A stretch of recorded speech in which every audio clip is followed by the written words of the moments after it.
Hello and welcome to ABW Radio. I just want to start by saying boo! Okay, now I've got that out of my system. Hey, if you can't laugh at life, then what can you do in Dance. life? Huh? Yeah, that's Get right. really drunk. Danny, I'd pay good money to see you dance. I do. I dance in space. With your willy out. Anyway, my name That's is my Chris. umbilical cord. I am your host, and I have Danny with me. Evening, Danny. Hello. All right. Well, I predicted this, so yeah, Oh. don't really care. Well done, Johnny Big Bollocks. Congratulations. Only because Charlie Austin didn't come on, otherwise we'd have lost 1-0. All right, okay. Keep the happy vibes. I've also got Tom with me. Evening, Tom. Evening. Christ on a bike. Do you want some happy pills? It's all right. I've got my pint next to me. I'm happy. Good man. And we're also joined by debutant this evening, and we're joined by Matt, aka Webby. Evening, Matt. Hey, good evening, gents. Thanks for having me on. Anytime, my friend. Anytime, mate. You can thank Tom. He sent me a very good resume. No, he didn't at all. He just asked me to come on. I just looked at your Twitter. Please let me on. Your Twitter shows a picture of you with DT and Liam and Robbie. That's right. The circles you move in, eh? The circles are moving, boys. You wouldn't believe it. Is Liam really 6'6", like he tells me he is? 6 foot wide. Ah, dear. Right. Let's get on to this this business then, shall we, gentlemen? Let's see what we all think. So, Tom, I'll start with you. Why? Well, because I feel like you've got stuff to get off your chest. So, just give us your initial thoughts, if you like. I'm running out of words to say every time when we're like either we weren't toothless and we just things didn't click for us and nothing went our way. I've used these terms in every single radio for the last few times I've been on, and it's just frustrating that we can't seem to click into gear and we can't seem to grab this opportunity by the scruff of the neck, and it's really worrying that this is our chance, and it's going to pass us by if we really don't start taking it by the scruff of the neck, as I said, and going forward. It's just the passing weren't clicking, and Southampton played well, which is annoying, but it's not like a club's going to come to the Emirates and not play. Even a championship side like Burnley came along and tried to play football against us, and we only really snatched a win in that game as well. So it's tricky to comprehend what's going on, and it's worrying moving forward. Yeah, I would agree with some of those points. Obviously, we'll touch on it in a bit more detail in a minute. Webby, what's your thoughts? Anything you want to sort of add to what Tom said there? It's hard to sort of break down a game like that because you feel like you look at the scoreline and you want to be critical, but at the end of the day, we did do everything to get points on the table. The team created chance after chance after chance. It just seemed like it's one of those games where we could play another 90 minutes and create another 20 chances and it would still end up 0-0. And when you have games like that, you just want to sort of, get your head down, close your eyes and just wish it never happened. But yeah, I think we can go on about it all night, but at the end of the day, the scoreboard don't lie, and the ball never hit the back of the net. Yeah, very honest and very, very direct. I totally agree with you, Danny. You're always the harbinger of doom. I feel like you should have some kind of cloak over your head and some kind of dong whenever you come out. It's like the under Danny. I'm going to call you from now on. That's Undertaker for people who don't get it, yeah. And you can be sorry, I forget I'm 107. Yeah, I mean, what do you make? I mean, I'll come on to where I see us at the moment, but it's a bad run of form. Did you really expect tonight? Genuinely, did you expect to struggle tonight?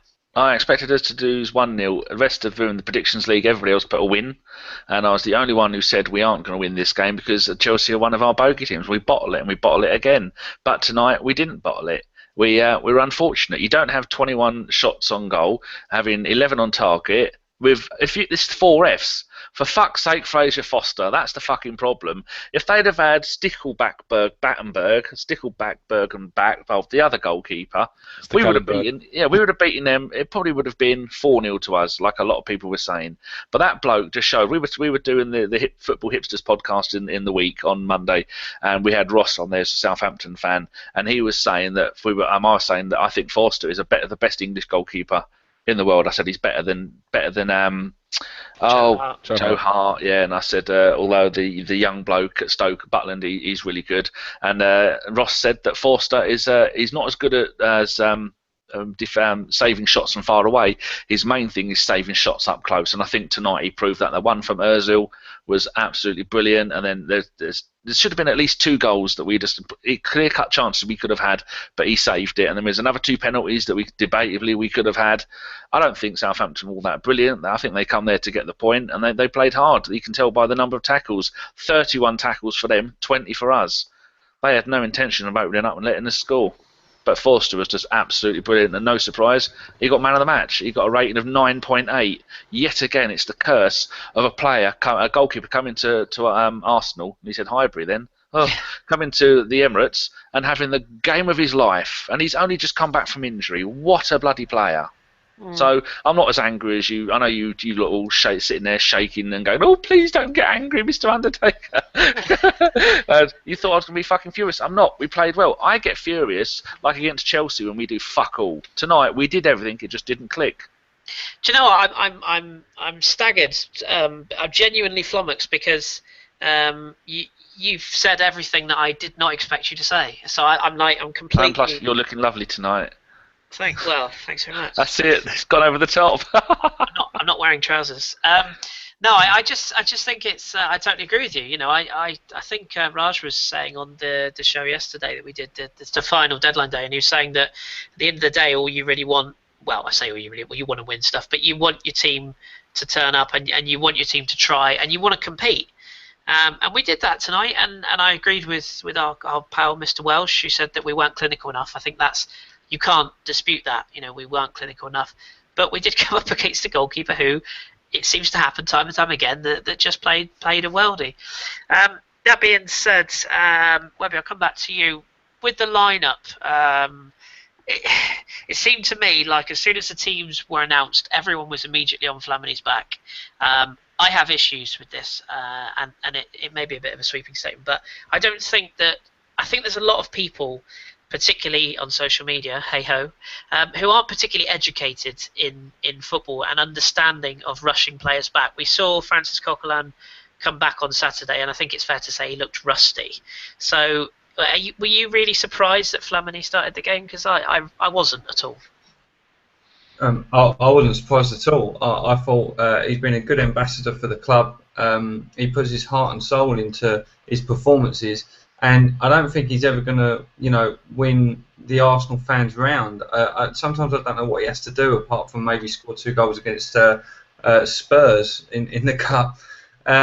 He does his game. He's a bit erratic and he's prone to a suicide ball, which he did one in the game that he just played against Southampton. A bit of a dodgy ball. It is in his locker. But that being said, the guy gets dirty, and he's a bit of a boss, and I like him. I have no qualms with him playing there. Don't get me wrong. I'd rather Coquelin be in the team, but it's lose for Wenger sometimes with our fans. The guy can't do anything right. If he plays Coquelin, he comes on, gets injured. He's the worst manager in the world and needs to be sacked. If he don't play him and then we get a draw, he's the worst manager in the world and he needs to be sacked. So you can't win. At the end of the day, we didn't concede, so you can't really say that Flamini had a bad game or that it was a bad decision for him to play, because nor Coquelin or Flamini are playmakers. So he protected the defence. I thought we looked actually quite sound defensively. I thought the structure looked good. I thought there was a lot of speed in getting back into defensive positions, and I was never really worried about conceding. Albeit it would be typical Arsenal style to have 21 shots and then get a last-minute goal against us. Well, Southampton were having pot shots from all over the pitch, which I knew they were trying to test check, and it wasn't going to work, was it? No, it wasn't, and it was a fair. I don't think we've got many complaints as far as the defensive stature today, and. I like the fact we need to have squad strength in depth. You can't just always rush your first 11 back willy-nilly and just hope that they don't get injured.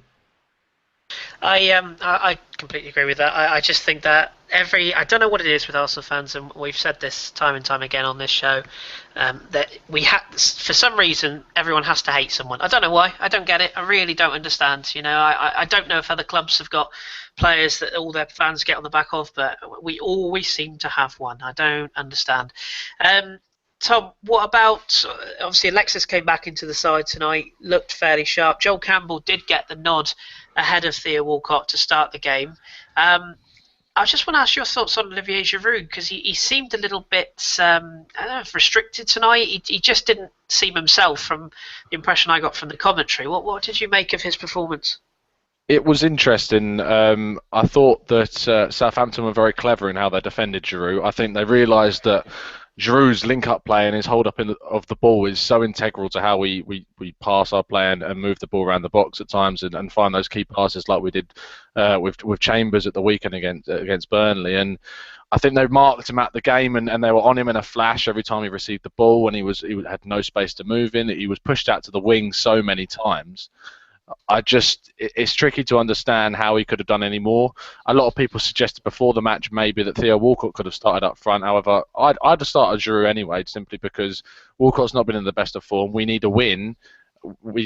It's no point really throwing in someone who's not in the best of form right now, even if the only way to get them back into form is by playing them. I think the lineup was the correct decision. I think Matt made great points about why Flamini started over Coquelin. And Campbell's always going to start. Campbell didn't have the best game. I mean, I bet John's wishing he was on right now so we could finally take a dig at the guy.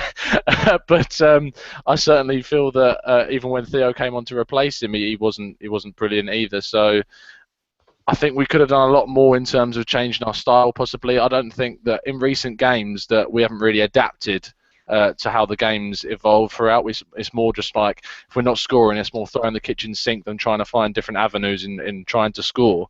I don't think we really did that. So it's interesting that how it could progress in a few games, whether that's bringing in different players, like giving the Ox a try again, or when El Nene's recovered from his knock, trying him maybe. But the current system's it's a bit dodgy.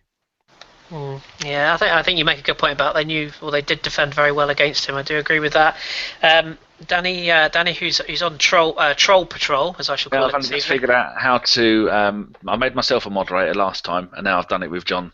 So John's in there wielding, no doubt, a Thor-style hammer of justice, doom.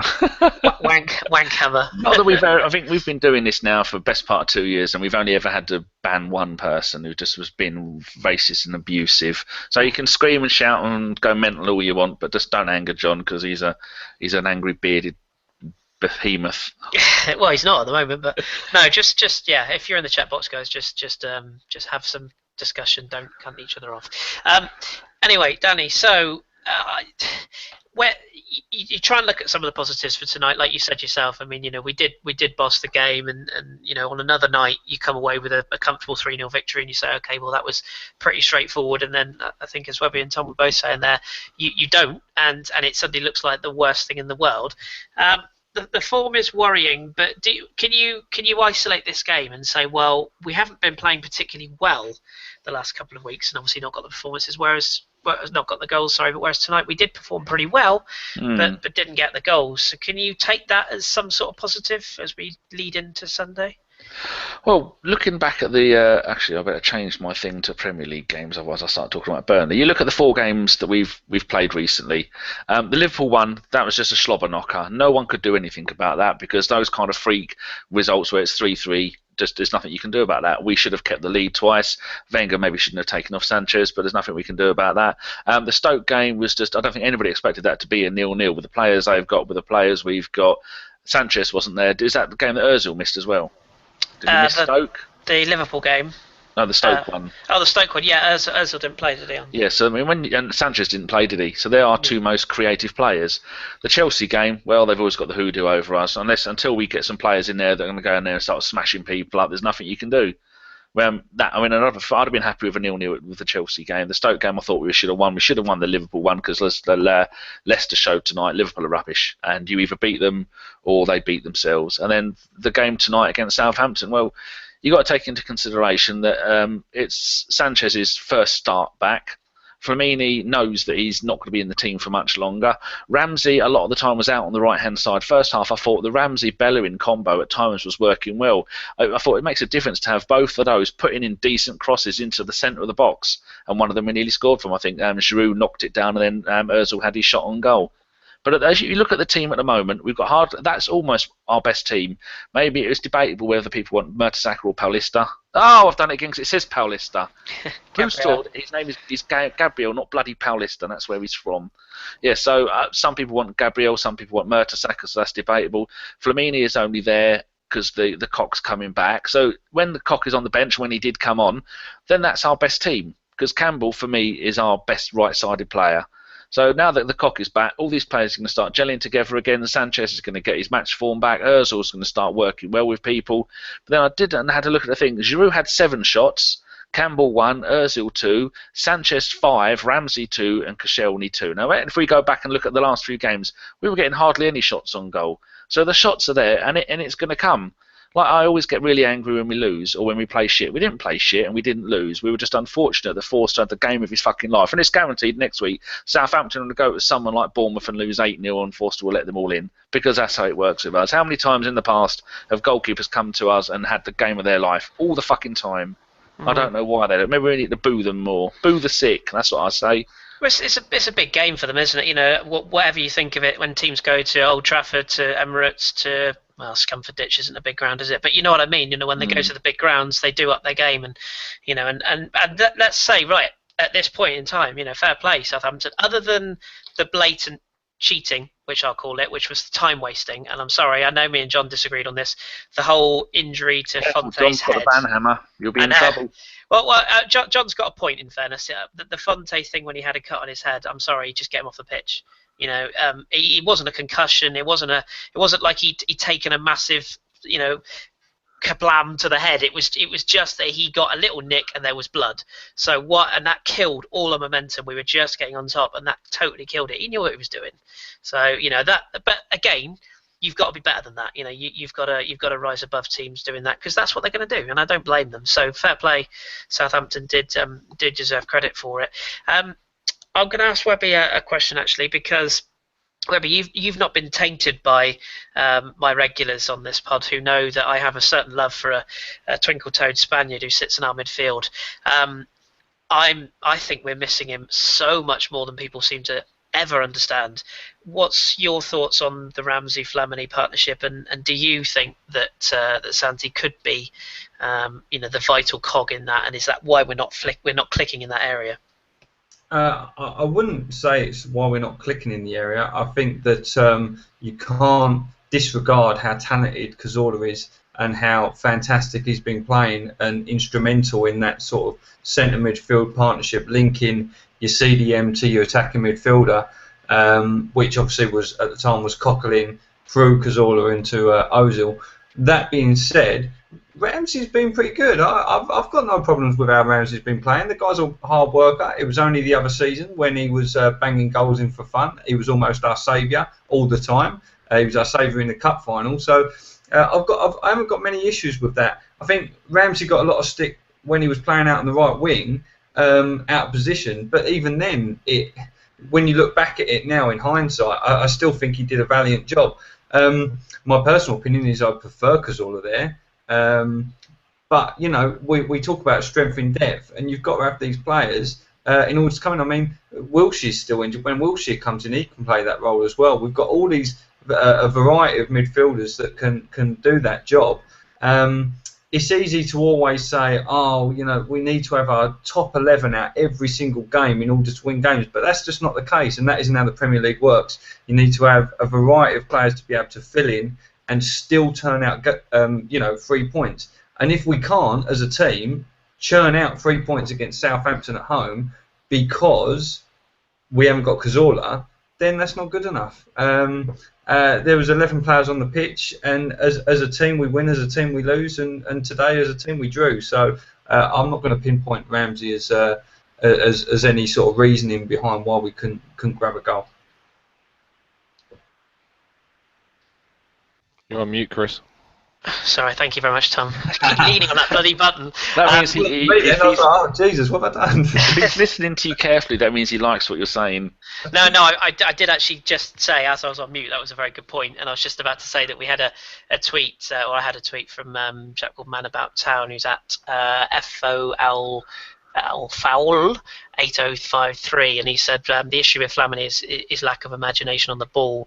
He can't see a forward pass nor a sidestep to challenge and press, which is what Cazorla generally tends to do, or Coquelin indeed with the press. So I think you make a good point with how we're sort of set up. Tom Accident Laguna, friend of the show, also wants to ask a question, which is what's with the downturn in home form? And this is something I want to touch on because I've had a lot of heat from a couple of people on social media tonight because I've made some comments about the atmosphere. I don't understand, and you've been to games, I know Webber, you go to games, I've been to a fair few over my years. I don't understand why people pay so much money, and it is an expensive club to go and watch, and then they turn up and literally within 2 to 3 minutes, if we're not 3 up in 10 minutes, suddenly, they turn and the constant. I've been in the ground and heard it happen. I've had reports from the people, and I'm not saying the players shouldn't. They should be good enough to rise above it. You can't use it as the only excuse. But do you think it helps when we've got sometimes a toxic atmosphere in front of our home fans? Chris, could you come to me after Tom on this one? Because I've actually got a lot of opinions on this as well, and I've wrote a bit down this. So yeah, absolutely. I'll put it to you, Tom. Yeah, that's fine. I simply think that, firstly, what I noticed when we started the match was the amount of empty seats that there were. That was the first thing that worried me, and it worried me during the Burnley game as well. And the second thing is when people talk about that they want a standing singing section, which is fine, and I'm supportive of that. However, these people with these loud voices that want a standing section, there's also a majority that also are booing the team 5 minutes into the game. And if we have a section, say we have a section of crowd, and all those boos are joined together in one massive mass, it's going to create an even larger amount of negativity on the players. So, but it's a different discussion anyway about that section. But booing the players is not going to help. You can vent your frustration, you pay your money, you're allowed to say whatever you like when you go to the game, you have your right to do that. However, you should have the maturity to realise that is anything negative you put out there really going to help? If I'm an employer and I'm saying to all my workers that you're rubbish at your job, why are you here, what are you doing? It's not going to encourage them to be better at their job, is it? What you want to do to your employers is encourage them to do better, not necessarily criticise them, but we don't seem to be using that same thing with our players. We need to be supporting them. We used the example of Leicester before we came on and saying they went through a bad patch, and their supporters have stayed loyal to them for the whole of that time. And look at them now. They're 5 points clear of us.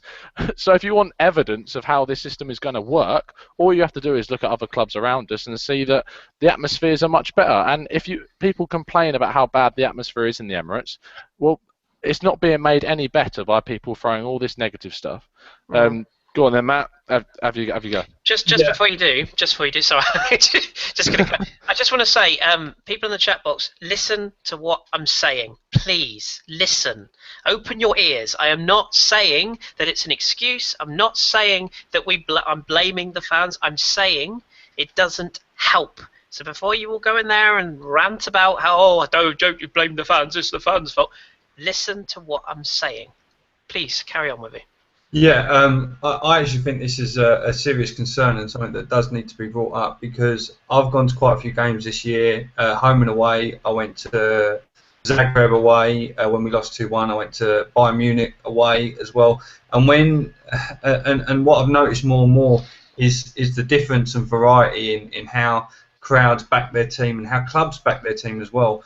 I was at home against Man United, and at half time I watched, and I thought this was really cute of Arsenal, and it's very unlike Arsenal as well, that we watered the half of the pitch that we was going to be attacking in, and let the half of the pitch that we was defending dry up, and I thought that was a really cute thing. You know, it goes back to the dressing rooms, one being all square and boxy and horrible to sit in, and the home dressing room being, you know, sort of a zen type place to sit in, so that it's got a good feeling about it. But and I don't I don't go around saying that I played a really high level of football, but it's exactly what Tom was saying. Positive thinking and positive backing breeds a positive mentality, and the vice versa, negative breeds negative response and feeling amongst the team. And there has to be some way that we move forward as a club where we can get the crowd behind the team. And at Bayern Munich, there was a certain section opposite to where I was sitting, which was just alive. It was absolutely phenomenal. And they had a motivational speaker coming across from the Bayern Munich speakers, and they was mocking the away fans, and they was mocking the away team, and it drove negativity into ourselves, and anger and frustration, and it just boosted the whole Bayern Munich team and crowd.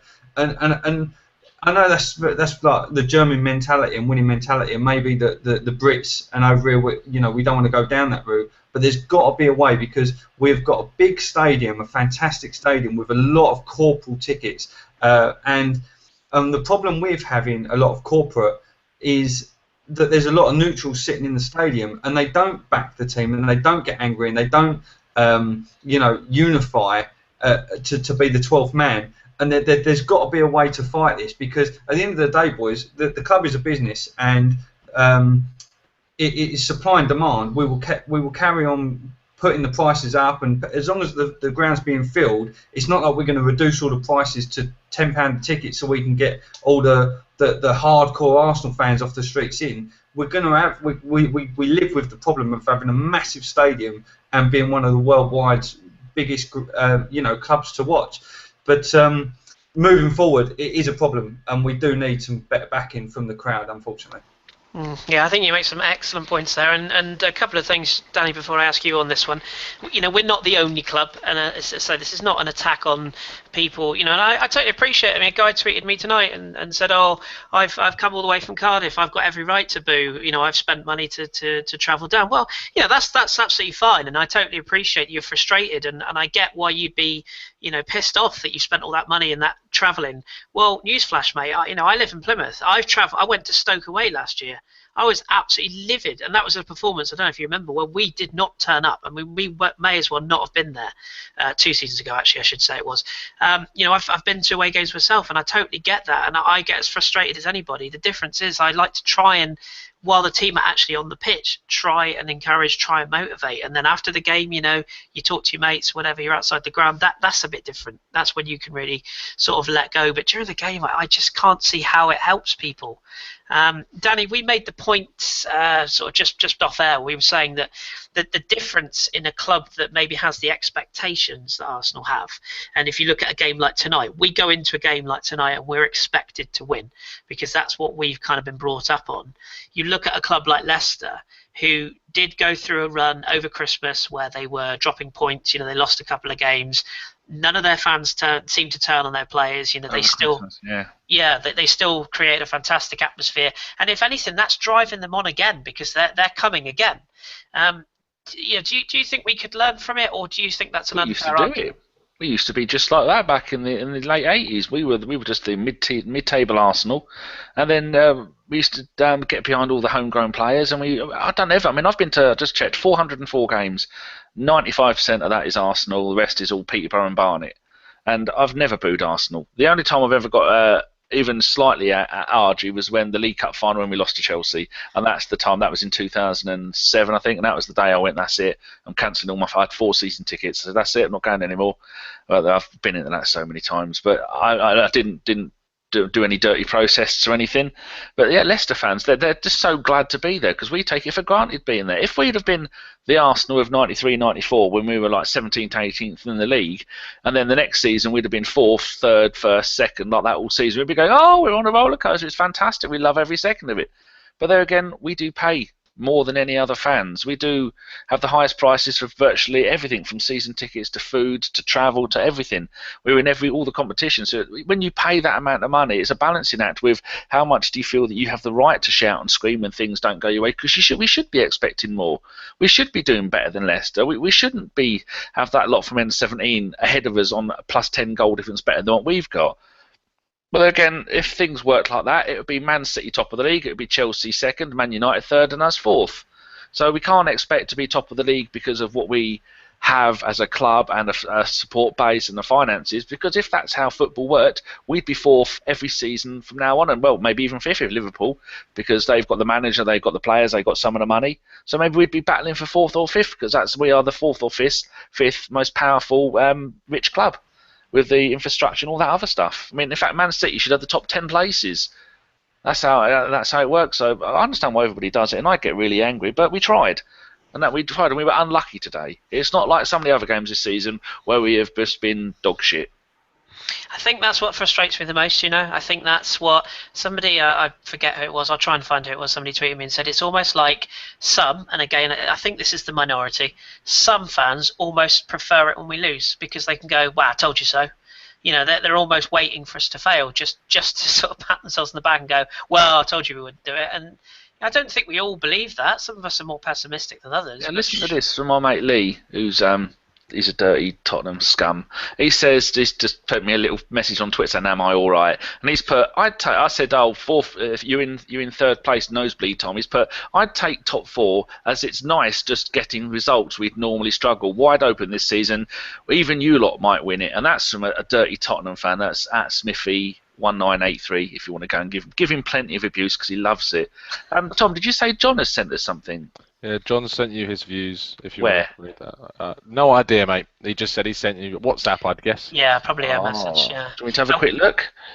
You can either filter it or read it straight as it comes. Here we go. I'll read the entire lot. If you get a chance, read this out. The ref was shit, but not the reason we lost. Forster made 2 very good saves. Every other shot was straight at him. It's poor finishing that cost us not superior opposition. If every cunt in our team would stop going to the Theo Walcott School of Finishing, we would have won. Also, if someone gives Ramsey stick, try reminding them that he's playing in midfield on his own, as Flamini is non-existent. Where is El Neni? Hold on. What's the point in buying a player who isn't going to be ahead of the Flame in that team? Cunts. They're all useless. We're doomed, I tell you, doomed. And that's J Welsh84, if you want to go and give him a cheeky follow. Right, John. I, as people will know, I spend a lot of time with Tom and John, and indeed yourself, Daddy. And I love John to bits, but the Flamini comment is, sorry, John, you're talking out your ass, my friend. That's absolute crap. And I tell you why it's crap. I'm not saying, I do agree that Flamini's positional sense is not always the best. I can't deny that. And this is not going to turn into a Ramsey bashing, because I don't want it to become that, because that makes me as bad as the booers. I reckon John might ban you in a minute if you carry on with it. But we saw, in my opinion tonight, and I agree with Webby, I think overall, Aaron Ramsey's been much better, when he's had chance to break into the team, and clearly he wants to play in the centre. But for me, again tonight, decision making time after time, he doesn't seem to know when to go, he doesn't know when to stay, he doesn't seem to understand when to protect or how to protect a fullback. I just worry that Aaron Ramsey is going to be the number 10 that we're never going to have the room for. If Mesut wasn't at the club, he'd play there every week. I think we all probably agree with that. But Mesut is, and Mesut is, he's light years ahead of Aaron Ramsey. He really is. And I just think that Ramsey on the right hand side is far less of a what's the word? Not a liability, that's harsh, but he's far less risk on the right hand side, in my opinion, because he can still come central, he can still get the ball and run with it, he can still utilise that engine, which, as Dom has said a few times, is second to none for any other player that I've seen in the Premier League. But I just don't think that it works with him in the centre, and hopefully, I hope I'm wrong. I want to be wrong, and when Coquelin's fit, I really hope I'm wrong. But as I said before, the Cazorla-Coquelin partnership, the reason that we're still relying on that, for me, is because that is the only one that works. Tom, what do you make of the sort of the midfield partnership? I mean, is it all solved by Coquelin being in that side? It's tricky. I'm with Matt in terms of liking Ramsey playing centrally.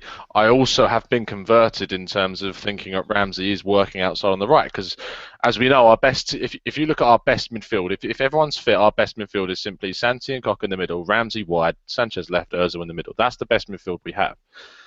If you play Ramsey with Flamini, even though I think that Flamini's done us well, and you just need to look at where we were in the table over the Christmas period when Koch was out and Flamini, we were still at the top of the league for a length of period. I just think that with Koch in there next to Ramsey, Koch's a lot more restrained in terms of his positioning. He knows that he can sit in, and Ramsey therefore has more of a license to drift further up the pitch and get involved with more of the attacks. While Santi's out, which he indefinitely is going to be until we find out any other news, Ramsey and Koch in the middle is something we're probably going to have to live with until Koch Wenger feels that Koch is right time to come back in. However, I would say that depending on how El Neni does, and I was happy with his performance. I wouldn't say he lit up the match against Burnley, but I was impressed with what he did. I didn't think he looked out of place when he was playing for Arsenal. So another thing is, if Campbell didn't have the best game today, that doesn't mean just throw him under the bus, but Campbell didn't have the best game.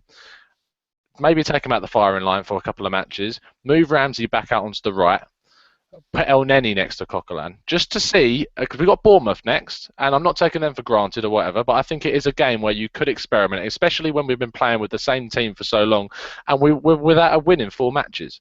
So there's no reason why we couldn't try and change the system, just to see what might happen.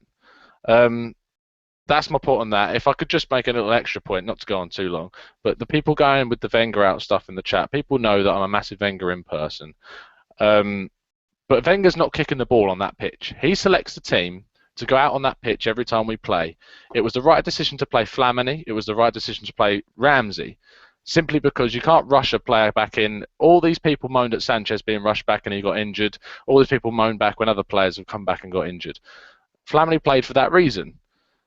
He can't go out and kick a ball. He's played that team. It's not Arsenal's fault. They're not scoring.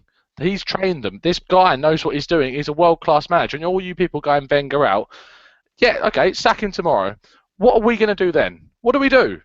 Are you going to bring in who? Who are you going to bring in? Yeah, Guardiola's off to City. He's the only person, in my opinion, that could have carried on the level of quality that we've got out there. What else are we going to do? You can shout all day. It's easy to put in a chat box or be a keyboard warrior and shout all Wenger out. It's not easy to be the person who picks the decision to who comes in after Wenger. So I'm sorry, but it's such a lazy way of opinionating your discussion. Don't forget that Gary Monk is available. So I'd love him. It will be fine. I do want to pick up one thing you said there before I go to Danny. The point you made about not risking or rushing players. I think that's an excellent point and well made. Because can you imagine the uproar if Francis Coquelin had started tonight and gone off? Like, let's not forget, we are 12 hours removed from Thomas Rosicky injuring himself 3 minutes into his comeback as a substitute. Can you imagine if we'd have risked Coquelin tonight and he'd have gone off injured in 10 minutes? Seriously, some people just need to just take a step back and go, okay, I see why he didn't play him. You know, I do think he'll play at the weekend, Coquelin. I really do. We shall see. Danny, you've got something from Mr. OJ. He says, don't at me, bro. He says, typical January-February performance from us.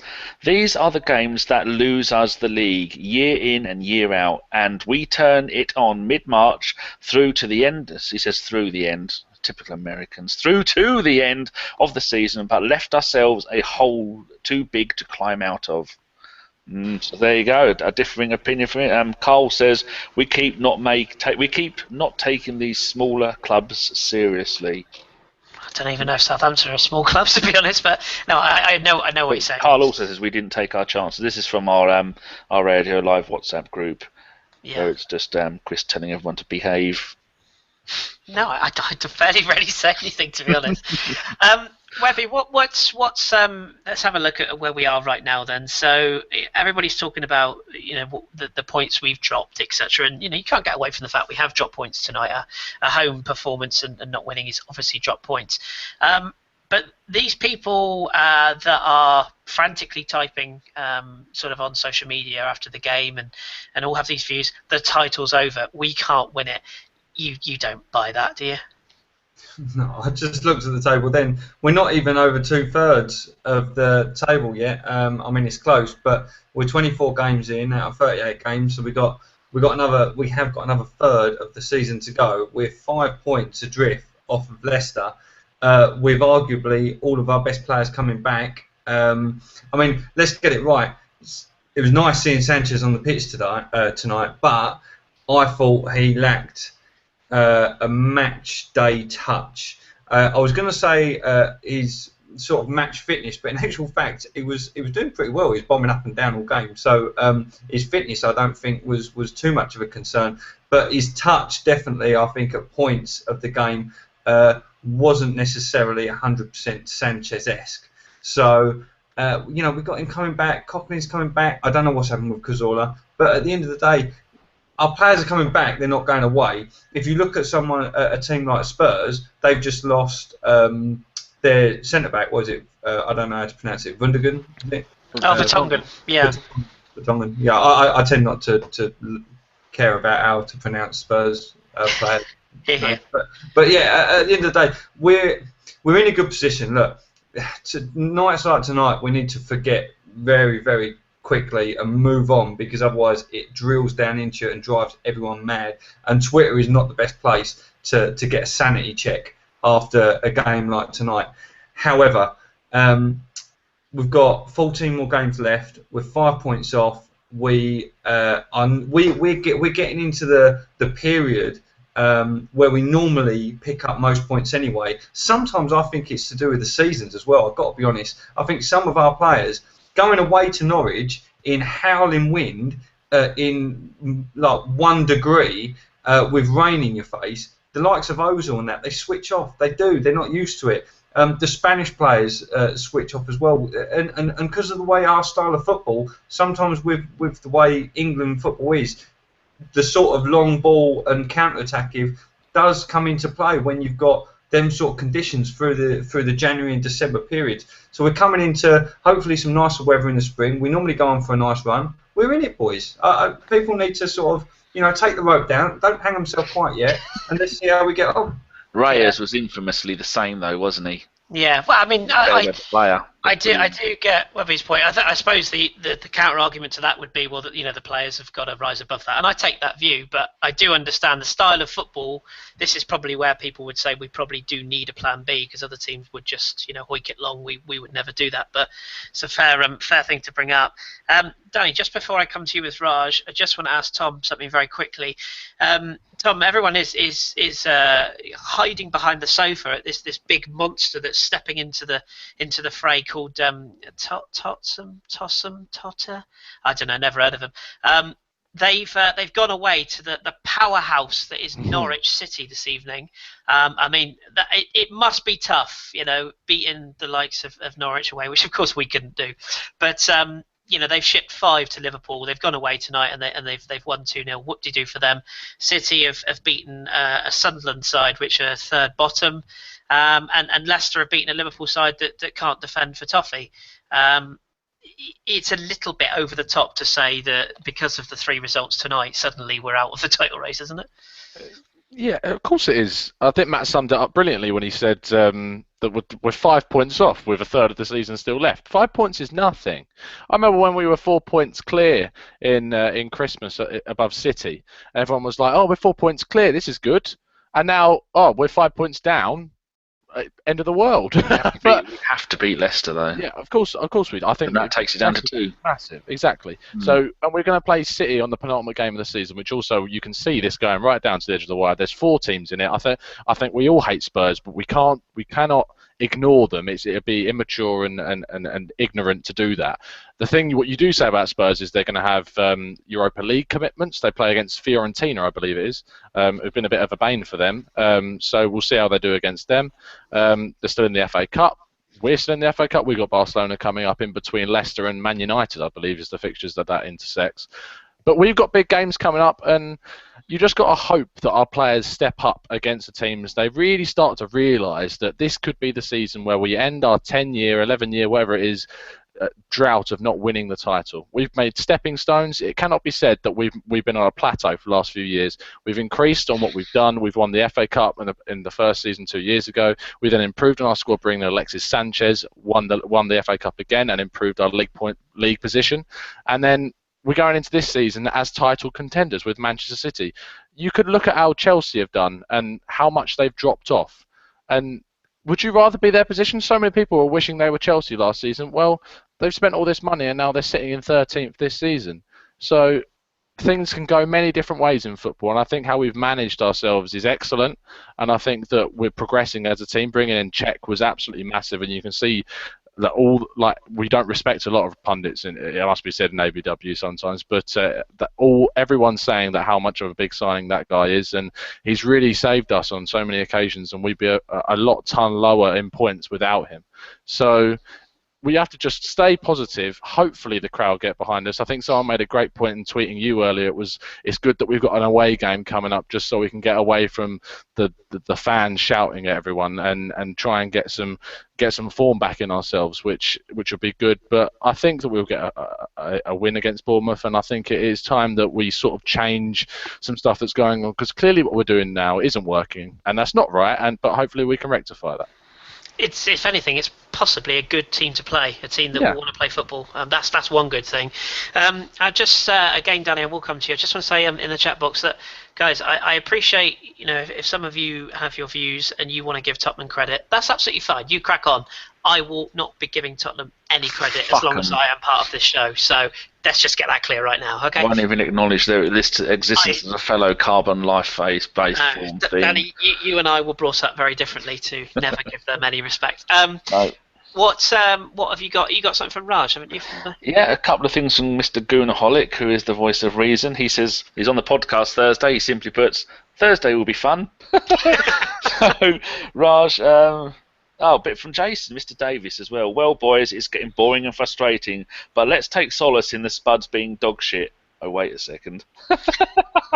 And then Raj just put, throws my arse off, very disappointed, hard to stay positive, that's all I have to say. And if the Reverend that's all he has to say. That's all he has to say. That's all he has to say. Well, we should say, we should address the fact we do have to go up the road, to that lot, and we do have to play City away, as Tom said. We've got Leicester at home, which is must win. Let's not forget Leicester play Manchester City on Saturday, isn't it, I think? Now, one team has to drop points, or both. Spurs play them as well.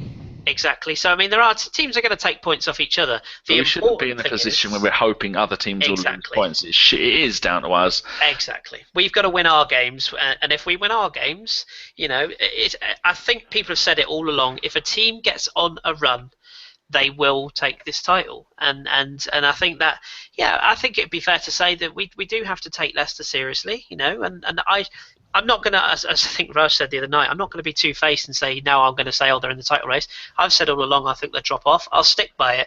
But what I will say is that right now they're proving me and a lot of other people wrong, and we've got to take them seriously.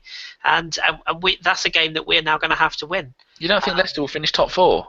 I think they'll finish top four, but I still personally don't think they'll have enough to win the title. Or I think probably by the end of this month they may not be in that title hunt. Personally, someone on Radio 5 made a very, very good point today. One of the presenters, it might have been Chappers or one of those lot. He went, funny how that in the entire transfer window there was no comments of anybody saying that Vardy or Mahrez or is it Kanté? Yeah. Hey, I got his name right. Or Drinkwater or Schmeichel, who are probably the five most important players in that side. There was no, we're going in for him at the last minute. It was like, everyone knew there's no point because you're not going to get any of them. Yeah, no, agree. And as I say, I still think Man City are the biggest threat And Well, they're also the biggest threat to themselves as well with what they've done announcing the Guardiola thing so soon. it could go one of both ways, can't it? It could either motivate them or it can kill them. I mean, you just never know. And yeah, as for Spurs, I mean, great. Well, what do you do for them? They've won a couple of fixtures against some fairly average sides. Let's see where they are in May, right? We'll reserve credit till then, shall we? Or just never. Question actually, which Webber you had here. So, in fact, do you want to just read that question out? You can give that to Tom if you like. Yeah, it was just something I was sitting here thinking because we're banging on about the league, and obviously we're still in the Champions League, we're still in the FA Cup. So, any trophy sometimes beggars can't be choosers, But interesting one. What would you guys prefer? Would you, hand on heart, really want to win the league, or would you be happy with the FA Cup in order to break the record of consecutive wins? League for me, Tom. Consecutive wins is 22, by the way. Oh, is it? I thought if we won the FA Cup, that breaks the record, or is that just? Yeah, Webby means 3 cups in a row, Danny. The record is 3 cups in a row at the moment. You said 22 consecutive wins. Where have I been on that? No, I mean 22 consecutive FA Cup games won in a row. But the record for most number of FA Cups held, one after the other, is 3 by Wanderers and Blackburn. Back in the day, that's all. I think post. I think the 1800s. I think that was. So I don't even know if it counts anymore. A long time ago. Good question, though. It is a good question. Premier League all day long for me. Yeah, same. Tom, would you concur?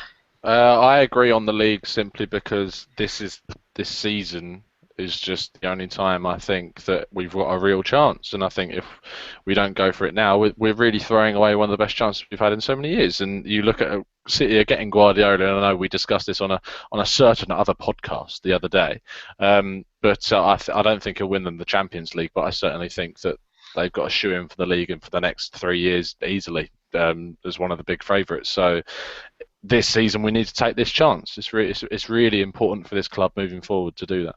Why can't we have both? By the way, yeah, someone's put that in the chat window, haven't they? Yeah. I mean, why can't we have? I mean, yeah, I know it's a pipe dream, but so was going unbeaten all season. Because we can't beat West Brom away. That's one reason.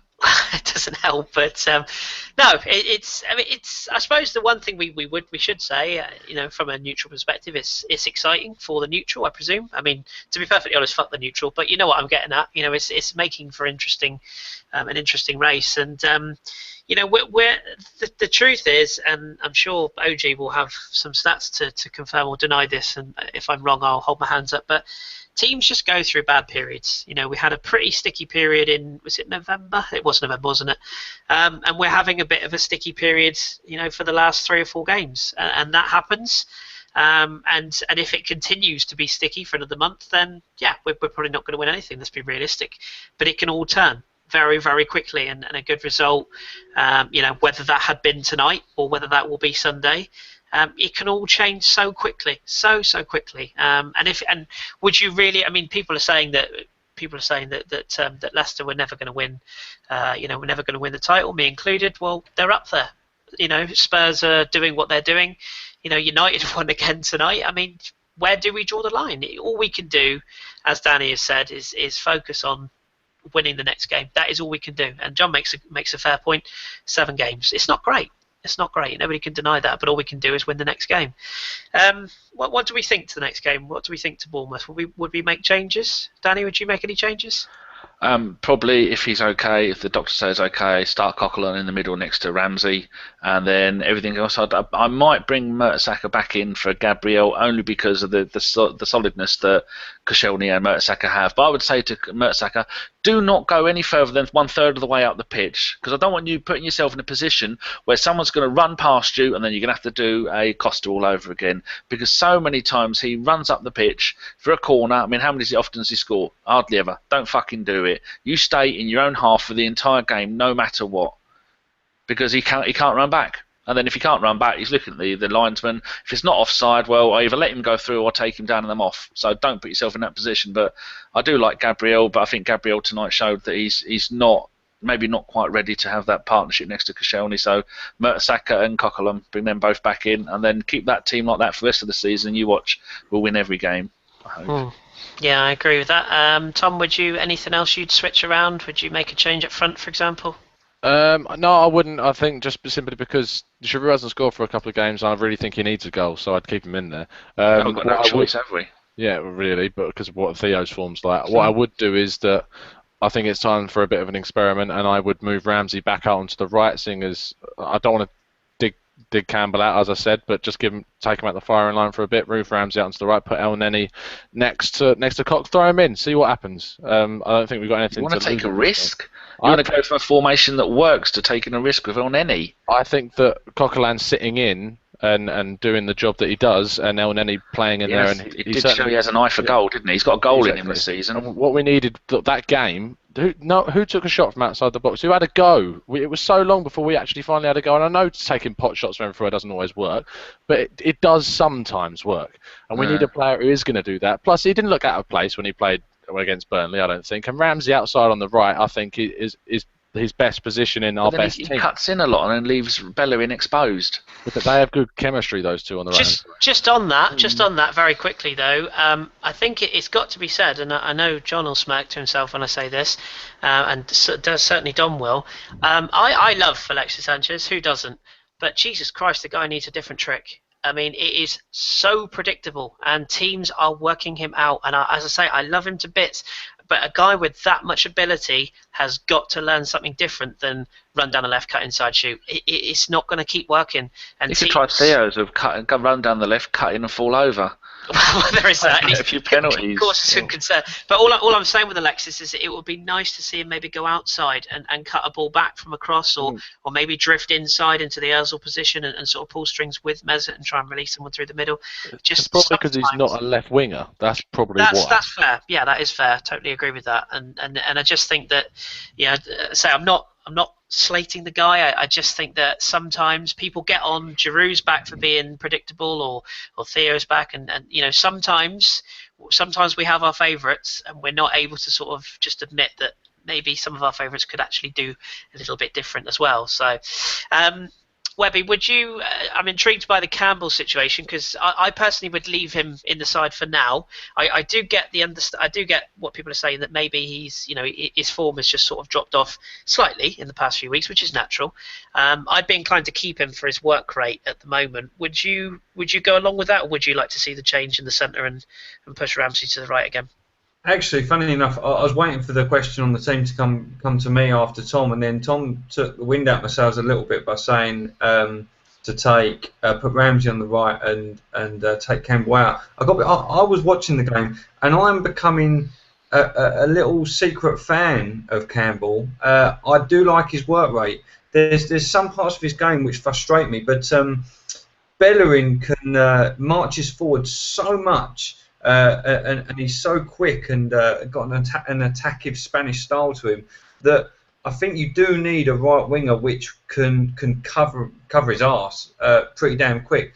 And fair play to Campbell, I am seeing that, and we're seeing all year we've seen this this doubling up on the wingers, where the right and the left winger come back and they double up.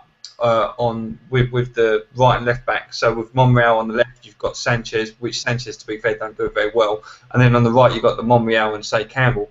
And I do love his work rate coming back. And sometimes you need that, you do need that to break the team up. But I think I'd keep the same sort of team.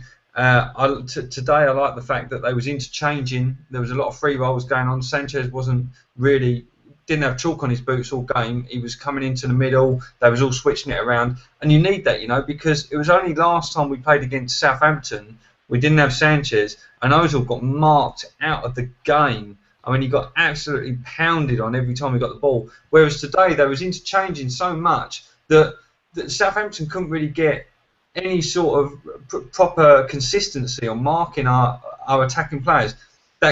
Saying that, we didn't bloody score, did we? But any other day, we'd have had 4 games tonight. So, yeah.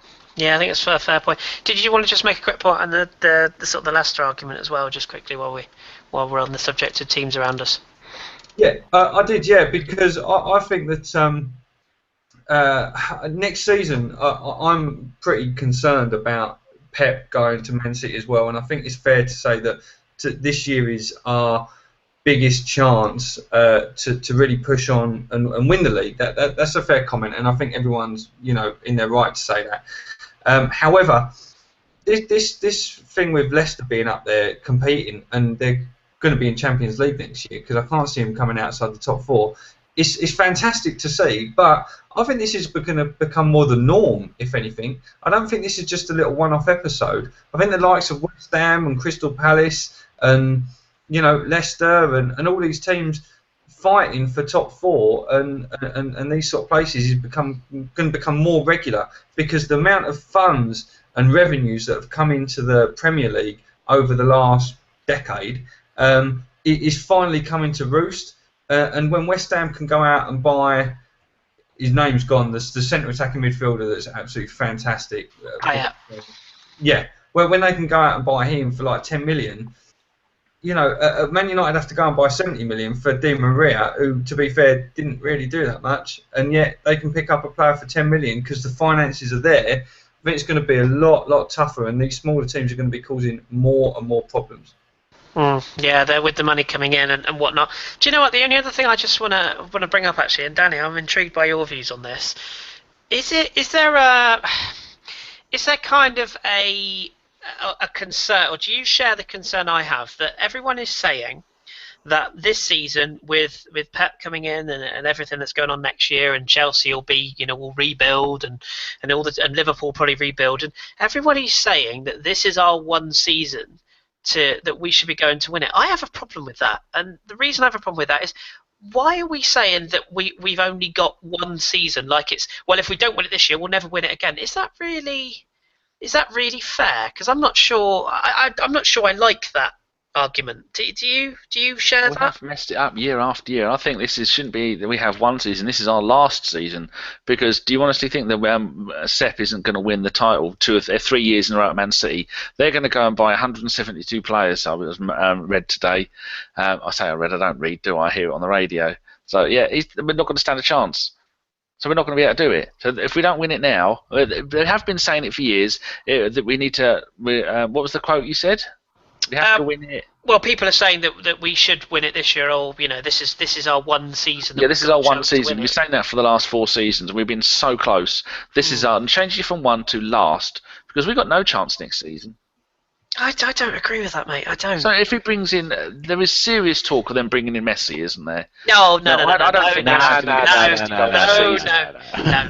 Listen to go. There was 172 that they listed. Go and listen to BBC on Monday and listen to Graham Hunter, and you will understand. No chance. He looks like a bloody goat happening. Fiddler. Don't trust a word he says. I don't like the bloke at all. All I would say is, look, you know my views on Pep. I'm not as blown over as everyone else is. I do think he will win the league, but that is the very minimum he should be doing at Man City. Yeah, he should do, because they're going to give him all the monies. They don't care how much oil. If oil was free, they'd still give him all the monies. They still don't have enough. I agree exactly what Tom said there. He still has to rebuild. I would argue half, if not 3/4 of that Man City side will need to be rebuilt. Yeah, are you seriously? So are you seriously telling me that by August the 20th or whenever next season kicks off, that they are going to be settled, ready to rock and roll and straight Depends off on what club he buys them. If he buys them from clubs where they're already playing together, that's going to help. Or playing internationally, that's going to help. Yeah, I just say, same with Chelsea. I know we all mock John Terry and the guy's an arsehole, but Chelsea have basically lost the biggest, most vital part of their whole defence is walking away from that club. Walking away completely. They have to rebuild their whole setup. Liverpool are going to have to, for the 8th time in 10 seasons, rebuild all their playing staff. Now, I'm not saying that we don't, because we would need to be bringing in 3 or 4 players, because obviously Arteta, Rosicki, Flamini are well documented. We'll probably move on. But I don't think we're particularly I don't think we're in a bad place. I don't think we're 10, 11 players off. I think we're maybe 10 or 11 players off being fit, maybe you could argue, but we're not 10 or 11 players. We don't need to rebuild our whole club in the summer, do we? But they do need to be motivated more. There's so many times this season they've come out and they've seen lacklustre, whether it be the weather or whether it be a fantastic quote here from Dylan, who says, Dylan, who's on Twitter, he says, far too often Theo Walcott's got a touch of the Podolskis. Yeah. What I will say, and I'm like Tom, I do back the manager, and not it's not blind faith. He does make mistakes completely, 100%. And one of his biggest mistakes is loyalty. And I do think that some of the players that he chooses not to bring in, and some of the players that he chooses to stand by, are not necessarily the right decisions. And I think in 10 years he'll probably admit the same. Unfortunately, that's 10 years. We need that to be rectified now. So I'm telling you, if we don't win it this season, we're not going to win it before he retires. Okay, well, we'll see. We'll see. I know Tom needs to go in a minute. Danny, do you want to do questions and let Tom? Yeah, we have shuffle? Okay, yeah. So Tom, do you want to have some final thoughts before you slip away? Go for it. Not die, obviously. That would before I slip away into the darkness. Yes. No, I just think that if I'm honest, I think there's a massive overreaction today. I think that there's no way we're not winning the league because of the result today. I think that's a huge overreaction. I think that we've got plenty of players still to come back and show their worth. Coquelin's not actually back yet. We haven't seen his what he did before he got injured back again, and hopefully we will do in the next game. We've still got Mr. That Guy Wells to come back. Danny Welbeck is a huge guy to come back in for us. A different option up front, different style, different type of player. We've got Wilshere to come back in 4 weeks, whatever's being quoted. So that's another player we've got to see come back. And yes, these are all in whatever amount of weeks. But at the end of the day, we're not the only team in this league. Other results do happen when we play, and they're not always all the teams around us winning. You look at City's away form. Even you look at how consistent Spurs have been, but it's Spurs, always Spurs. Come on, we're expecting it. We need it to happen. They've got Europa League, they got whatever else. So we're hoping that something happens, and that they're even more than us, more vulnerable to an injury or two that could wreck their whole season, i.e. Eriksen and Kane. So that's my thoughts. I honestly, I'm not as worried and not going as bad as a lot of others are, and I think that in the end, I'm still confident we can win this league. Yeah, I think that's fair. Okay, mate. Well, enjoy your evening out in the fair streets of Shottingham, and I'm making the most of it. Yeah, and myself, Webby, and Danny will address the questions. So, Thank you very much, mate. I will speak to you tomorrow, indeed. See you later. Thank you for coming on, Mr. Webby. I think you've been very good. Cheers, Tom. See you, mate. Bye, See you later, guys. Ciao. Right then, so we'll take questions then, Danny, and then we'll get the hell out of here. So there's one there straight away. So Mika for life, what do you think of Pellegrini at Arsenal? Right, I'll give you the flippant answer. We've got a manager. We don't need another one. Webby, what do you think of? I'm being a bit flippant now. I'm sure Mika means after us. And I mean, would you? I'm not sure. I would. I don't know why. Just something. It's a good question. It's a hard one to answer without knowing your options when Wenger finally decides to part. I'm going to avoid that question completely and stick a pin in it and just go, I don't know how long Wenger's got. Hand on heart, I actually thought we was going to get Pep, and I genuinely thought that he was going to come in after Arsene. So when the other day when I see that he went to Man City, that to pick me up and dry my tears away. So he's a good manager. He's a good manager, but I'd like to see a manager come in and shadow Wenger for a season, and actually so that it's seamless. There's a seamless crossover. I don't like all this sort of one manager finishes, the next manager moves on. We've kept Wenger for so long. It'd be nice that we did something like that. Yeah, I think Pellegrini's a gentleman, and he's he deserves an awful lot of credit for what he's done at Man City, and in a very difficult club to manage. I'm just not sure. I don't know. There's something that the fit doesn't seem to mesh. I'm not sure, but it's a good question. I know John wants me to answer this question, Danny, doesn't he? So I'll answer this question. It's from some pilot called John Welsh. Love you, John. No, John wants to know, so if Leicester and/or Spurs finish above us, which is not going to happen, does Wenger have to go? Come on, Chris, don't dodge the question. No changing it. No, John, no, he doesn't. Of course he doesn't. Tom said himself earlier on, I'm totally with him, until there is a good enough manager to replace Arsene, and until Arsene decides that he's had enough, it's a completely moot point. And it's not a dig at anyone that doesn't like the manager. It's not a dig at anyone that doesn't agree with that. It's a fact. It is a £8 million a year. How likely is it he's going to go? Yeah, I think it's time for me to go. He's never going to go. Exactly. It is a plain fact that he will be there as long as you can hate it all you like. You can throw bricks at his window. You can put stupid little banners up, caked in your own shit. You can do whatever you like. It doesn't matter. He will make his decision, and whether we like it or we don't like it, that's what will happen. And personally, I don't see another manager right now that would be able to take the job. As people have said, Pep was probably the closest that you could see, because all the philosophies fit our club. I would agree with that, but he was always going to go to City, and that's been confirmed. I wouldn't look at Mourinho. I think the only one that I could think of right now that would maybe. Klopp. Good God, no. The only one I can think would be the Chile coach who's walked away, whose name completely escapes me. What's his bloody name? Help me out, Danny. No, I know the one you left because he's left. Is it Sampaoli? He said the squad's getting too old, isn't it? Yeah, I think it's Sampaoli. I think his name is. I'll look it up in a minute. Simeone from Atletico. Do you know what? I think he's got Chelsea written all over him, mate. I really do. That's probably a fair comment, to be honest. And the way he conducts himself, the way he makes his teams play, he likes the dirty side of the game. He likes the physical side of the game. I don't think Arsenal would touch him with a barge pole. I think he's far too volatile. He's a good manager, don't get me wrong, very good manager, but I don't think. If you look at our directors and how we're run, we're a little bit sniffy, and I think we'd want somebody a bit more squeaky clean. But Sampaoli, I think would be exciting. But again, I just don't think Arsenal's going anywhere. So there you go. Sorry, John. Love you. Danny, here's one for you then. Oh God, Vasriram. Oh, I'm sorry. Dave wants to know: is it time to try Walcott through the middle again? And now the chat box has moved up. Balls. Hang on, let me go back up. Is it time to move Walcott through the middle of the game? I would say that his best asset was his speed. He likes to run off the ball. When he plays through the middle, he's always going to be closer to goal. Danny, what do you think? That is a hard one. So the fact that Giroud hasn't scored in a few games, and look what happened last time Giroud was in this situation. We dropped him, we played Theo. Theo scored a few goals. Then Giroud was coming on as a substitute, banging the floor, getting angry, and I think that's when we get the best out of Giroud, when he's angry. So I'd drop Giroud straight away and play Theo. And as much as I don't think Theo can do the job, if anything, only just to make Giroud pull his finger out and start playing with a little bit more passion. Yeah, so, yes. But I don't think Theo can score goals. That's why I wanted us to bring in a striker in the window.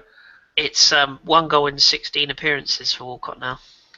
That's a bit. But then you add up all those minutes and what position he was. Theo wasn't even that good on the right. So how's he going to be better on the left when he's right-footed? For God's sake, it's ridiculous. I think the idea was him cutting in, wasn't it? But he doesn't use the ball well enough to do. If you look at Alexis, at least he's predictable, but at least he's got the sort of the skill to pull something off. Theo doesn't really have a trick, does he? It's pace or nothing. It's in behind or nothing else. So yeah, tough one. Good question though. Another one for Webby. Let's find one. James Kerr. Why were we floating balls into the box all game when the keeper is the biggest player on the pitch? That's a good question. He's got 18 clean sheets in 34 Premier League games. It's a good question, that. It's a fantastic question. James Kerr can talk to me any day of the week, because I was screaming at the TV saying exactly the same thing. And the answer is, I don't know, because it doesn't make any sense. I do think that we've got a fundamental problem in our team with poor crossing. And Bellerin is one of my star players. I love him to death. Monreal I actually love even more, because he's like one of the most improved players that I've seen, and he's one of the best and most underrated left backs going. However, they can't cross, and I don't understand. There was one cross that we did where Bellerin was in acres of space, and we had about 4 players just screaming for it, and he just floated it up into the arms of the keeper. It made no sense whatsoever.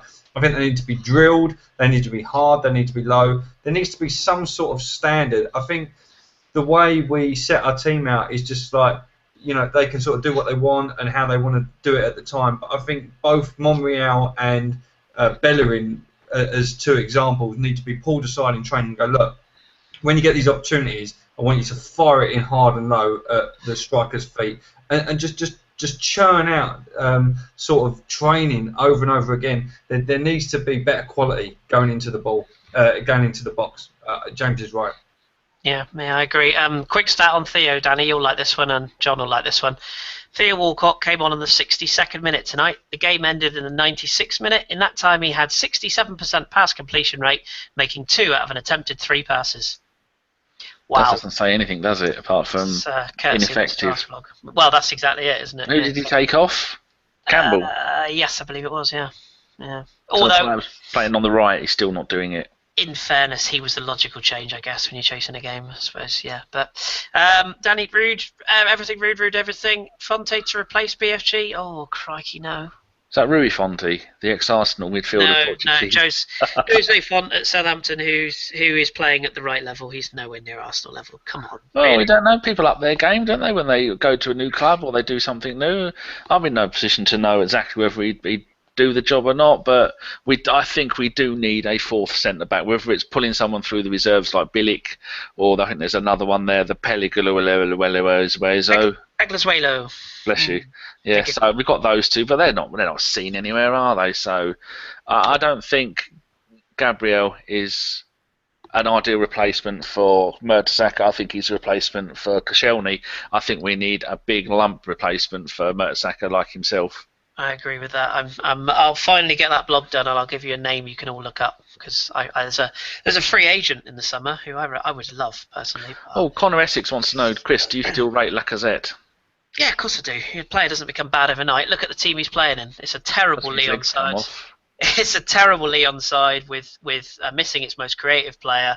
They've got a manager who's never managed a club before, and he's not getting any service, and he's very frustrated. So yeah, of course I do. He'd be absolutely fantastic in an Arsenal side. Sadly, a little tear falls down my cheek. I have this horrible feeling he'll end up somewhere like Newcastle, and his career will pitter away. I hope I'm wrong. Here goes a bit of breaking news, won't surprise you. The Cannon_49, who was the first person in here today, so whether it's he or she, hello. He says, DJ DT and Mem's Dog, Mem's Doggy, I think these might be Matt's mate, says, ripping away Arsene Wenger, passionate but disgraceful. What do we think to that? Hang on. What you think. Passionate? Sorry, I don't understand. Passionate but disgraceful, the way they're ripping into Wenger. I didn't know they were ripping into him. Well, I mean, it might be the AF. What's new, boys? What's new? You know, if we don't get 3 points, everyone needs to be sacked. The tea lady, sack the tea lady, sack the chef, sack them all. Don't have anyone. Perspective. Come on. DT does make me laugh. He does like to say stuff just to rile people up. I was just going to say, I don't want to insult. Good entertainment. I don't want to insult people, like, whether we might be friends with the guys, but unfortunately, some people like attention a bit too much, I think, and sometimes things, maybe in the heat of the moment, come out that maybe people don't actually mean, but they say for effect. And if you look at certain personalities. Yeah, some people like to wind people up. That's all I'll say. So I concur, and DT and Mems and that are my mates. But I stand up to them and say to them, everyone's got different opinions, and it's nice to have a different opinion. Otherwise, it gets boring. But perspective needs to be taken when we're 5 points off at the top of the league, with a third of the season to go. I mean, come on. I would suggest that away from Twitter, both people are very different individuals. I'll say that much. So yeah, there you go. But I bet DT giggles when you tickle him, doesn't he? I bet he's a giggler. He is a tickler. He is. Ah, knew it. My God, there's an image. An exclusive, boys. Royal Arsenal wanted to know what my views were on Gonalons and whether he'd be a good fit for us. I think a year ago, probably, but he's another one that is woefully out of form at Lyon, and I don't think we would go.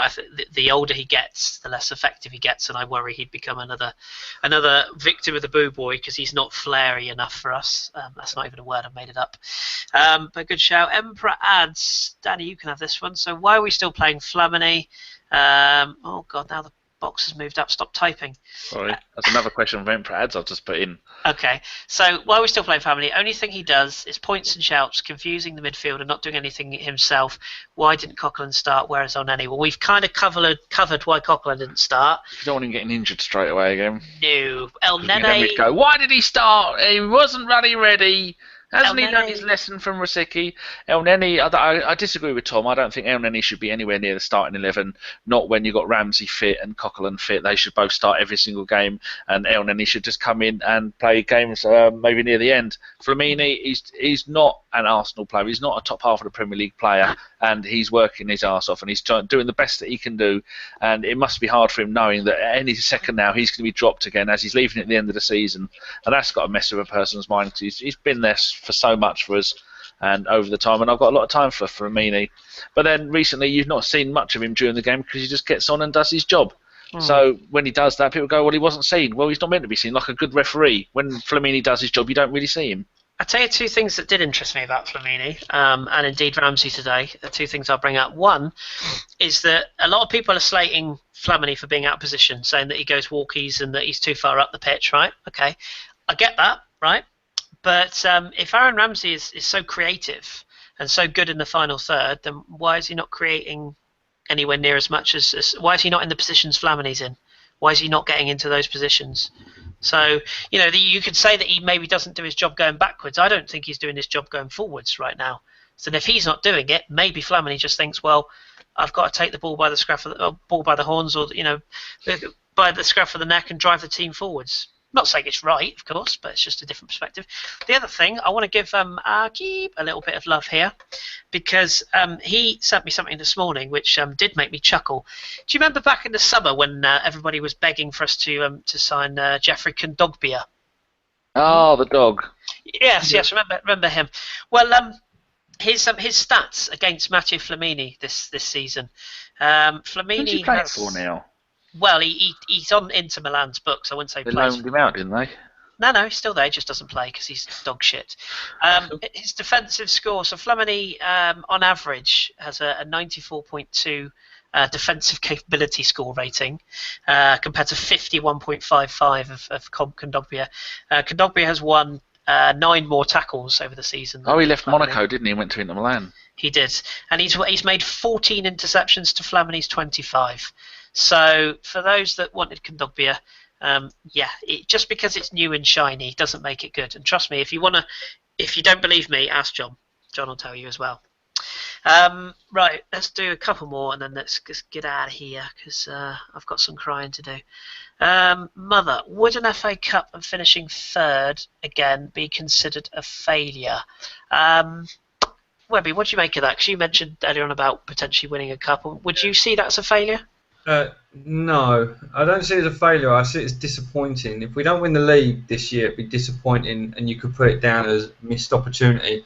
But if we win the FA Cup, I think that would be acceptable, albeit I know a lot of people listening to this will be throwing their toys out the pram hearing that. However, at the beginning of the season, teams have targets, teams have expectations, and I think that our expectation, like pretty much every other year, maybe apart from when we was just coming out the Highbury, but is to compete for the title and then try and pick up any other trophies that we can. And we are competing for the title. There's no way you can't say we are. So if we don't win it, but we're close to it, we've sort of still met our expectations. If we pick up another FA Cup, trophy, then it'll still give us a day where we can celebrate. It would be a very nice consolation prize that we kind of almost don't want, if that's a weird way of putting it. But yeah, no, I take your point. Danny, that question from Emperads then. Walcott deserves the City bench. Let's cash in. Certainly. I know, not a question, but a statement. You would, sir, wouldn't you? Fuck, hell yes. I said I'm ashamed. I tweeted a player. I said, Theo, remember the little boy inside you is a Liverpool fan. Because I want him to fuckety fuck off. I've had enough of supporting him for 10 years and him not paying us back. He acts like he can't give a shit, that if it doesn't go his way, then he's just going to fall over and not do it. Playing him on the left isn't helping. He wants to be a striker. He's not going to be a striker at Arsenal, because if we do get another striker, he will never get a place up front again. In fact, I'd rather see Iwobi playing up front than Walcott. That's how fed up I am with him. Sell him as soon as possible, and as he's English, we'll get a premium for him. Yeah, I understand your point. I wouldn't go that far, but what's he done in 10 years? Well, I'll tell you what's really interesting is very that little. If you listen to a lot of people that are very, very well versed on Arsenal, and I was listening to Arseblog's pod on Monday in particular, and even he's saying, and a lot of other people, Gunner Blog's been saying, I think Mr. Hollick's, I think even Jeff, our very own Jeff, has been saying that time is starting to tick a bit, isn't it, for Theo? You know, we've Once had, he gets older and he slows down a little bit, what's he going to offer? not only that, but as you say, we've had 10 years, and I don't see that much improvement in those 10 years, realistically. You know, there's bits and bobs, and, you know, occasionally you see him do what he did against Man City, and you think, there is a player there, and then a fresh start could make